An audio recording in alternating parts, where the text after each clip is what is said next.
You ask Tiger to solve. This deals with linear equations with one unknown. The final result is x equals 200. Let's solve it step by step. Swap sides.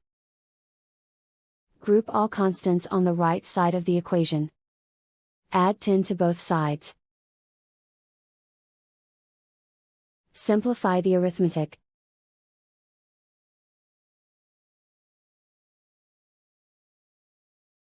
Isolate the x. Multiply both sides by 4. Group like terms. Multiply the coefficients. Simplify the fraction. Simplify the arithmetic. And so the final result is x equals 200.